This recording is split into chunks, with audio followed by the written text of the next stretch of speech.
Good morning. This is KELOLAND on the Go with all you need to know in news and weather as you start your Sunday. We'll also have your Boredom Busters coming up, but first, our top story. Sioux Falls police are investigating an early morning shooting involving multiple victims. The shooting happened just before 3 o'clock this morning by Gilberto's restaurant on Minnesota Avenue. Police have the area taped off and closed to traffic as they investigate the scene. Police say officers found several victims with gunshot wounds who were taken to local hospitals for treatment. They're asking anyone with information to call police or Crime Stoppers. We expect to learn more about the shooting during Monday morning's police briefing that we will live stream here on KELOLAND.com. Police are also looking for the driver involved in a hit-and-run crash that injured 4 people near downtown Sioux Falls. It happened just after 9 o'clock last night at 11th and Prairie. Police say the driver of a pickup ran a stop sign and crashed into another pickup. Police say the driver then walked away from the scene. The driver of the other pickup and 3 passengers were hurt. 2 of them were taken to the hospital with non-life-threatening injuries. Police do not have a good description of the driver who took off. Friends, family, and dignitaries from across the nation honored the life of former First Lady Jean Rounds on Saturday. Rounds died last Tuesday after battling sarcoma cancer. Rounds was the wife of former governor and current U.S. Senator Mike Rounds. Her funeral was held Saturday in Pierre. KELOLAND News spoke with one of Jean Rounds' longtime friends who says she was a genuine and down-to-earth woman. Whether it was doing chemo here in Pierre or taking her to the doctor or just spending time at her house with her when Mike was out of town, the many hours that I have been blessed with to spend time with my friend Jean are priceless to me, and they will always be in my heart. Just like Jean is always in my heart, and I miss her very much. According to her obituary, Rounds was most proud of her advocacy for childhood literacy and women's heart health during her time as First Lady. Let's get a check of the forecast now with meteorologist Adam Rutten in the Storm Center. Good morning, Adam. Good morning, Perry, and good morning, everybody. It's a mild start to the day by early November standards. Keep in mind our average lows in the upper 20s. We're far away from that this morning as we take a look at Great Bear. 50 at the airport. A southerly breeze at 11 miles per hour. One more warm day on the way this afternoon, and then that's it for a while. So if you can, get outside and enjoy it. 38 this morning in Aberdeen, 40 at the Capitol and in Rapid City. We'll throw in Faith for good measure. Marshall and Spencer at 50, 46 Yankton, 42 Watertown, and Winter 36 as you head into Phillip. A bit of a breeze out there, generally out of the southeast of the James River Valley, but you notice to the west, it's a west by northwest wind.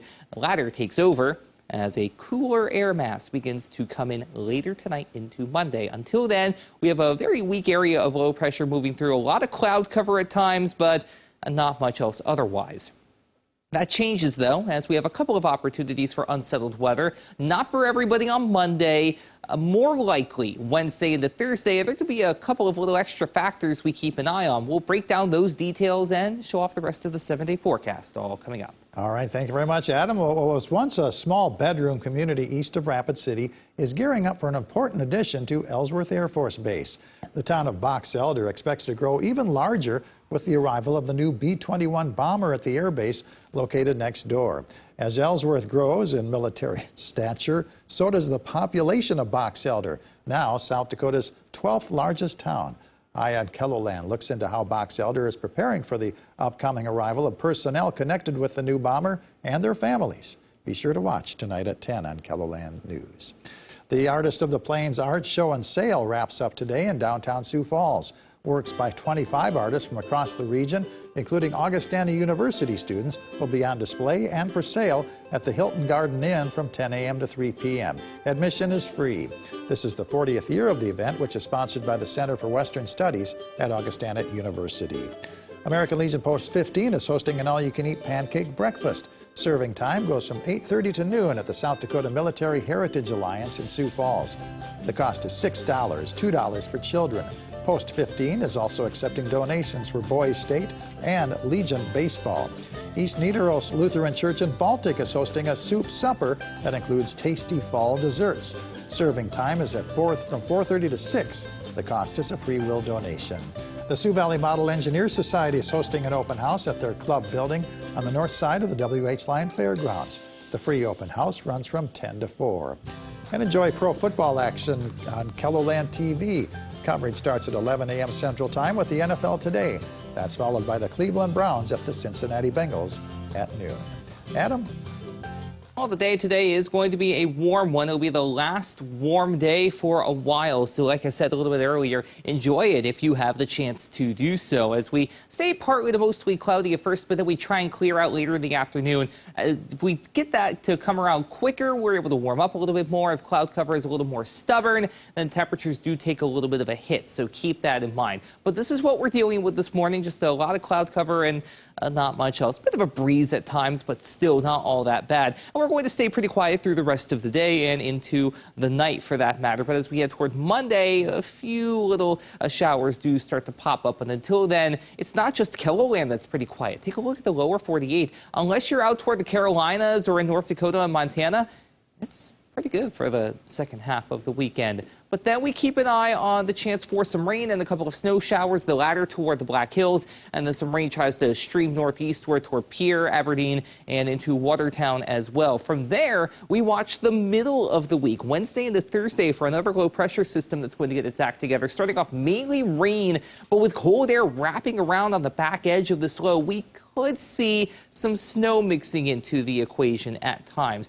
The key word there is could. There's still a decent spread in terms of what does and does not come around, so keep an eye out for updates on the midweek outlook. What does come around, though, in its wake, especially the further east you go, cooler than average temperatures. We try to rebound a little bit as we head through next weekend out to the west. So it's going to depend on what side of the river you're on as to whether next weekend is at least in the 50s or if you're stuck in the upper 30s to low 40s. Today, though, none of that. 60s to 70s for much of the area today, with lows falling into the 30s across a majority of the region. A few low 40s to the southeast, low 30s to the northwest. The rest of your 7-day forecast features a gradual slide down the thermometer into the 50s, 40s, and ultimately the 30s. We're going to keep an eye on that Wednesday, Thursday outlook. Again, mainly rain, but we're going to watch those low temperatures, especially as we could see some wet snow mixing in. Maybe even a few flurries trying to hang tough early Friday morning in Sioux Falls before we dry out